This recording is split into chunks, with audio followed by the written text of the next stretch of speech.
दोस्तों, most important question है ये दोनों। बार बार कई परीक्षाओं में पूछे गए हैं। एसएससी, रेलवे, जेएनयू, अन्य किसी इंट्रेंस में, पीसीएस जैसी लोक सेवा आयोग की परीक्षाओं में भी ये प्रश्न पूछे गए हैं। देखिए, इसमें दो प्रश्न लेकर आए हैं, बहुत महत्वपूर्ण है। दोनों एक ही तरह के हैं और वर्गमूल आधारित प्रश्न है। देखिए, करणी में 2 की पावर n 64 के बराबर हो तो n की वैल्यू निकालना है, और यहाँ करणी में 4 की पावर n अगर 1064 के बराबर हो तो यहाँ भी n की वैल्यू निकालना है। चलिए पहले क्वेश्चन को हम हल करते हैं।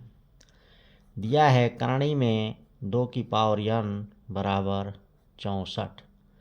हम जानते हैं चूँकि कि करणी में हम 2 को क्या लिख सकते हैं, 2 की पावर 1/2। करणी का मतलब वर्गमूल होता है, 1/2 लिख सकते हैं। तो इसको हम लिख सकते हैं 2 की पावर n गुणे 1/2, चूँकि ये पावर में है।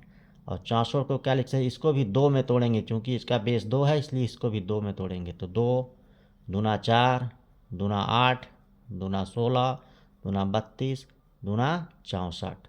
अब चलिए इसको हम लिख सकते हैं 2 की पावर n/2 बराबर 1, 2, 3, 4, 5, 6। क्या लिख सकते हैं, 2 की पावर 6। अब देखिए, यहाँ 2 की पावर n/2 है और यहाँ 2 की पावर 6 है। दोनों का बेस सेम है तो ये पावर भी सेम होना चाहिए, यानी n/2 ये 6 के बराबर होनी चाहिए। अगर दोनों वैल्यू बराबर है तो पावर भी बराबर होना चाहिए। तो यहाँ से हम ले सकते हैं n बराबर 6 × 2, यानी ये 12 के बराबर होगा। यानी यही पूछ रहा है कि n की वैल्यू क्या होगी, जो 12 होगी, और यही हमारा आंसर होगा। इसी तरह हम दूसरे प्रश्न को भी सॉल्व कर सकते हैं।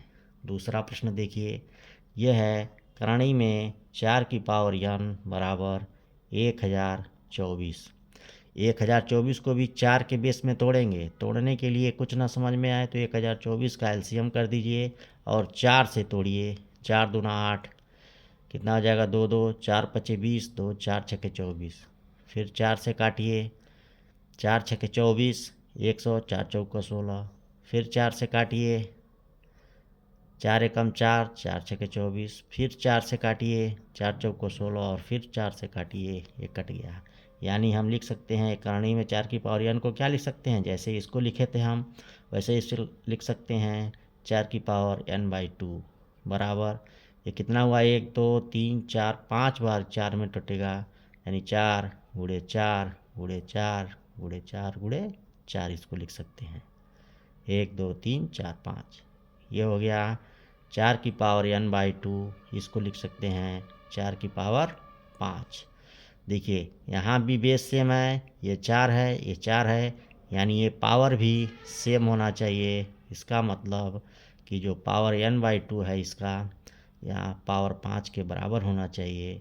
और यहाँ से हम n बराबर निकाल सकते हैं, 2 इधर आएगा तो 5 गुणे 2 यानी 10 के बराबर होगा। तो यहाँ n की वैल्यू क्या निकल गई, 10। और यही पूछा जा रहा है आपसे, है नहीं जी। Thank you for watching. Thank you.